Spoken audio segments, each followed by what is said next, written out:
My name is Layla, and I was born in a quiet suburban town to my wonderful parents, Logan and Madison. My father worked for a local news channel, while my mother cleaned at the hospital. Though we weren't wealthy, our home was filled with love and contentment. Life moved along smoothly until I turned 14, when everything shifted in an instant. It was a rainy Tuesday evening when my parents were out at a dinner party, leaving me at home with my grandmother. I was lost in a cartoon when the phone rang, its shrill tone piercing the air. I'll never forget the cold shiver that ran through me as I heard my grandmother sobbing quietly in the kitchen. In the days that followed, confusion and sorrow blurred everything. My mother had died instantly in a car accident, and although my father survived, he was gravely injured, his legs permanently impaired. As he lay frail and broken in the hospital, my father whispered apologies, his voice thick with emotion. As a child, I couldn't understand his guilt. It wasn't his fault. An irresponsible drunk driver was to blame. But as I grew older, I came to realize that his apologies were not for the accident itself, but for the hardships we would now face and the profound changes in our lives. Still, my father's spirit was unbreakable. Once home and adjusting to life in a wheelchair, he threw himself into his work as a search marketing specialist for the city's major newspaper. His writing abilities remained as sharp as ever, unaffected by his physical limitations. As a teenager, I found strength in our close bond. We shared a love for classic films and lively debates over literature. He supported me through my academic challenges, and when it was time to head to college, he encouraged me to embrace new experiences at State University, where I chose to study forensic accounting. It was there I met Lucy, who quickly became my best friend. Through her, I met her second cousin, Aiden. He was compassionate and quick-witted with a sharp mind that matched my own. He accepted my family's situation without hesitation, and when he met my father, they bonded instantly over their mutual love of classic rock. Aiden's respect for how I managed my life and responsibilities filled me with quiet pride. College passed in a blur, and after graduation, life began to settle into place. I landed a job as a tax manager while Aiden became a commercial driver. Our relationship flourished, and 4 years later, Aiden proposed in the same park where we had shared our first date. Beneath the canopy of autumn leaves, I said yes with one important condition, that I could not leave my father, who still needed my care.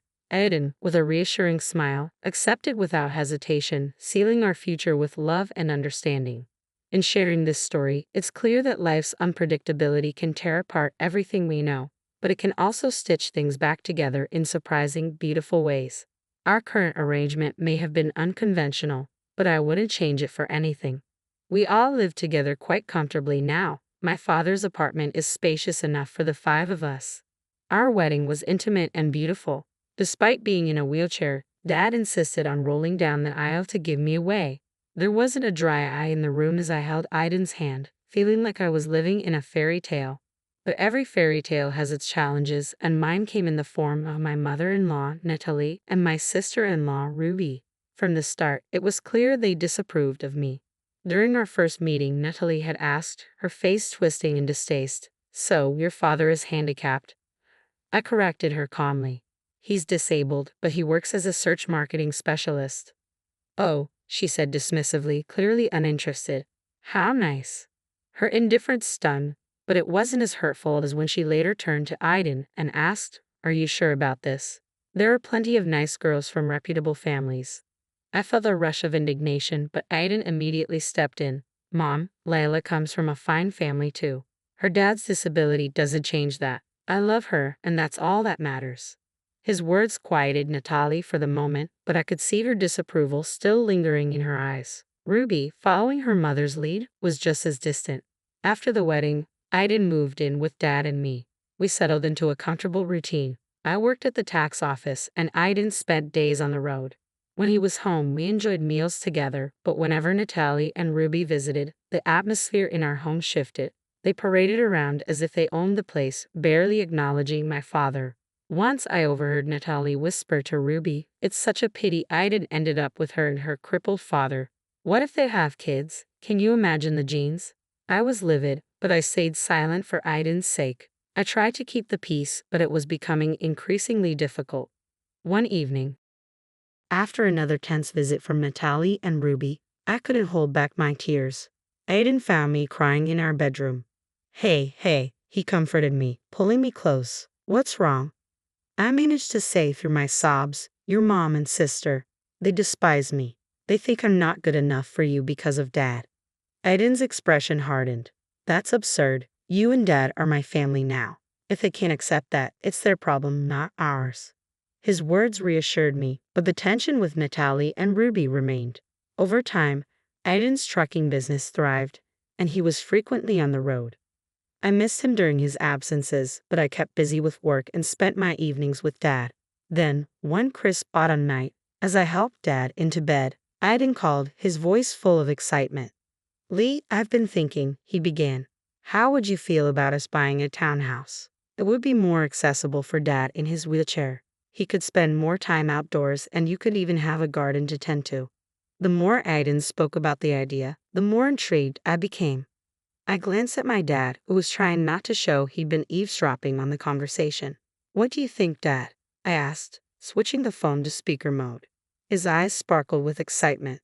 A garden sounds wonderful, he confessed, a smile breaking across his face. And it would make getting outside so much easier. That was the deciding moment. Over the next several weeks, Aiden and I dedicated ourselves to finding a new home. Eventually, we discovered the ideal place. A spacious townhouse with wide doorways, a wheelchair-accessible shower for Dad, and a lovely backyard. Although taking out a mortgage was daunting, our combined incomes and the rent from Dad's previous apartment made it possible. We moved in on a sunny Saturday in spring, and I'll always remember the joy on Dad's face as he wheeled out onto our new patio. This is perfect, sweetie, he beamed, his eyes gleaming with gratitude. In the months that followed, we settled in comfortably. I started a small vegetable garden, and Dad spent hours outside, enjoying the sunshine and fresh air. Life felt blissful. Then came our housewarming party. We invited friends, colleagues, and yes, Natalie and Ruby. They arrived late as usual and immediately surveyed everything with barely hidden envy. During the house tour, Natalie's calculating glances became obvious. When we reached the master bedroom, she leaned in with a sly grin. You know, Layla, she whispered, this room would be perfect for Aiden and me. Why don't you send your father to a nursing home? Then I could move in here. I was stunned. Excuse me, I managed to say, but she continued, undeterred. Your father isn't well. He doesn't need all this luxury. A nursing home would be enough for him. Before I could respond, she strolled out to the patio where Dad was chatting with guests. To my horror, she grabbed his wheelchair and began pushing him toward the driveway. Natalie, I shouted, running after her. What are you doing? If you want him outside, he can stay right here. I was furious and shaken. Thankfully, Aiden heard the commotion and came running, his face flushed with anger. Mom, he shouted, his tone sharp. What are you doing? Let go of Logan's chair now. Natalie looked taken aback by his sternness. But honey, I don't want to hear it. Aiden cut her off. You and Ruby need to leave. Now, after they left, Aiden apologized deeply to both Dad and me. I'm so sorry, he said, his voice thick with emotion. I had no idea she'd go this far. Dad reached out, patting Aiden's hand gently. It's not your fault, son. Some people just don't understand what's important. Life gradually found a new rhythm after the housewarming debacle. Natalie and Ruby kept their distance, which was fine by me. Aiden threw himself into his work, taking on longer hauls to help us manage our new mortgage commitments. It was a challenging time, but it ultimately brought us closer as a family, fortified by resilience and understanding. Balancing my role at the tax office with caring for our home and Dad, the years passed seamlessly. Though Aiden was frequently away, his presence at home always brought us joy. My father's health remained stable, and he enjoyed his days gardening or editing from his workspace at home. Then, one fateful day at work, my phone rang. A chill ran through me as the caller introduced himself as Officer Rodriguez from the Highway Patrol. His words washed over me like cold water as he delivered the heart-wrenching news of Aiden's severe accident. The details of the head-on collision blurred together, the gravity of his words not fully hitting until after the call ended. When reality finally set in, I was left with an emptiness I'd never known. Aiden was no longer with us. The following week passed in a haze of grief and arrangements, carried out in a numb state as I struggled to process the weight of the loss. I knew it was crucial to personally inform Natalie, Aiden's mother, about the tragedy. When I called, her initial sharp tone quickly twisted into harsh accusations, blaming me for Aiden's accident. She claimed his demanding work schedule was my fault, her words leaving me stunned and devastated. She ended the call abruptly, leaving me in tears. Aiden's funeral took place on a gray, drizzly day that mirrored the somber mood. Though his mother and sister were notably absent, the community's heartfelt turnout showed how respected and loved he was. My father stood beside me, offering quiet strength as we braved the sadness together. When we returned home, something felt off. The lights were on, and I could hear movement inside. A bizarre sight, especially since I had double-checked that everything was off before leaving. Fearing a break-in on this already heavy day, I cautiously approached with my father. But as we stepped inside, the voices sounded strangely familiar, revealing a shocking twist. In the living room, I found Natalie and Ruby, surrounded by boxes and scattered furniture. "What on earth is going on?" I asked, confusion briefly breaking through my sorrow. Natalie looked up, her expression a mockery of sympathy. "Oh, Leila, dear," she said smoothly, "we're just helping you pack. After all, you can't afford to stay here now that Aiden's gone." I was too stunned to respond at first. Ruby chimed in with a saccharine smile. "Don't worry, you can move back into your dad's apartment. It's nice and cozy." A surge of anger rose within me. "Get out," I said quietly but firmly, holding back the flood of emotions. "Get out of my house, now." Natalie looked genuinely surprised. "This house is ours now, along with all of Aiden's things. We're his family, after all." I held her gaze, defiant. "Funny, you didn't seem like family today at his funeral."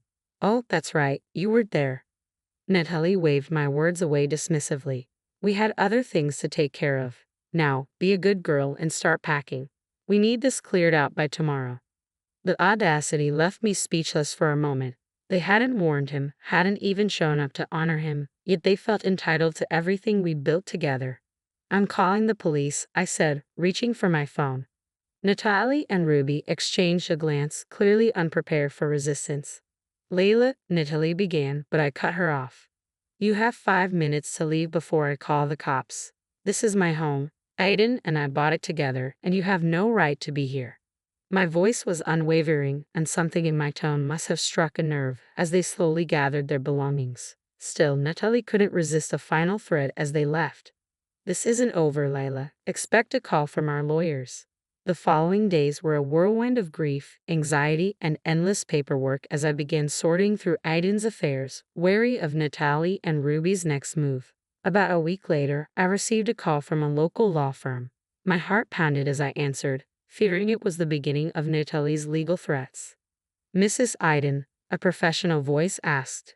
"This is Anthony from Anthony and Partners. I'm calling regarding your late husband's will." "A will?" I whispered, taken aback. Aiden had never mentioned a will. "Yes, he came to us 4 months ago," Mr. Anthony continued. "He was very clear about his intentions." The next morning, I sat across from Mr. Anthony, anxiously waiting to learn the details of Aiden's will. He offered me his condolences and then opened the file. "As I mentioned, your husband drafted a will," he said, and began to read. "I, Aiden, being of sound mind, hereby bequeath all my worldly possessions to my beloved wife, Leila." I gasped, tears filling my eyes. Mr. Anthony continued, "This includes our home, my truck, and all our savings. It is my wish that Leila use these resources to care for herself and her father, Logan, whom I have come to love as my own. Even in death, Aiden was protecting us." Mr. Anthony handed me a letter from Aiden, and with trembling hands, I opened it.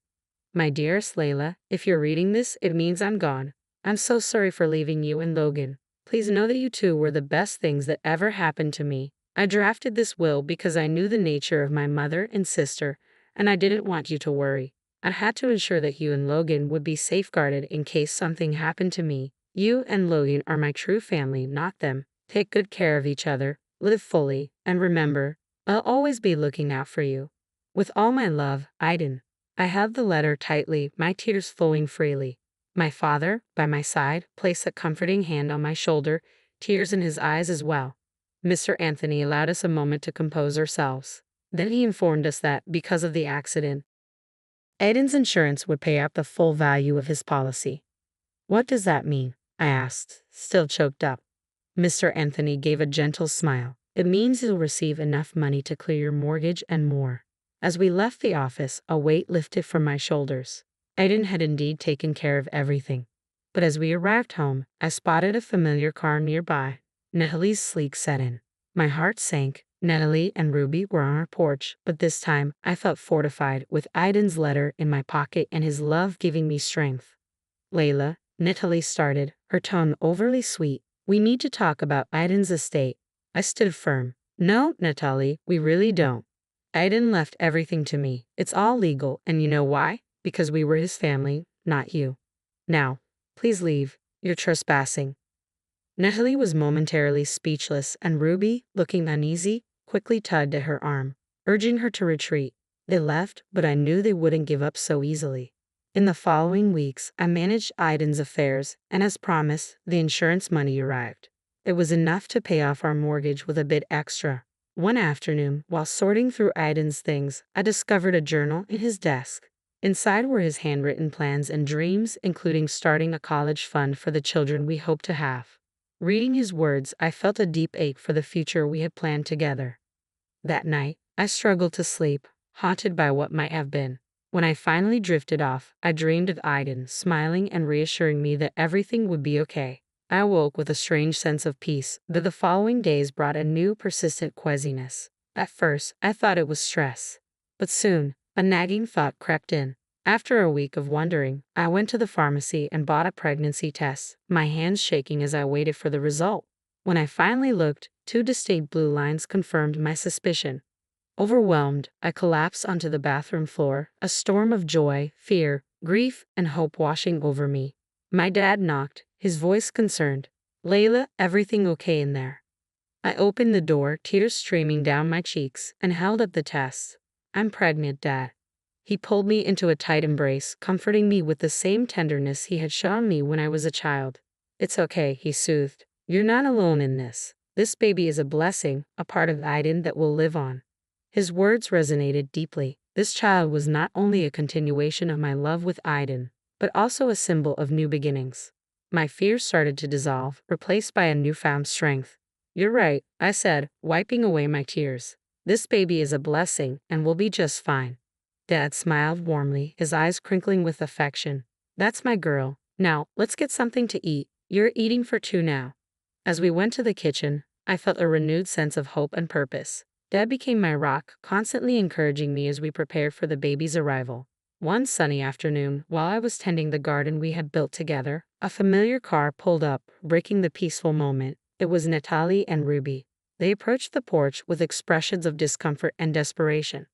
Layla, Natalie began, her sharp tone now softened by circumstance. We need to talk. We've hit some hard times. Could we possibly stay in your dad's old apartment, just until we get back on our feet? Their audacity stunned me, but I remained calm. I'm sorry, but that's not possible, I said firmly. I don't wish to maintain contact with either of you anymore. Natalie's gaze dropped to my belly, her face twisting with disdain. You're pregnant already, you little? Her words dripped with venom, but I stayed composed, refusing to let her affect me. My personal life is none of your business, I replied calmly. Natalie, realizing she was defeated, huffed in frustration before turning on her heel, pulling Ruby along. As they left, a profound peace washed over me. I had defended my family and upheld my dignity, and I knew, without a doubt, that Aiden would have been proud.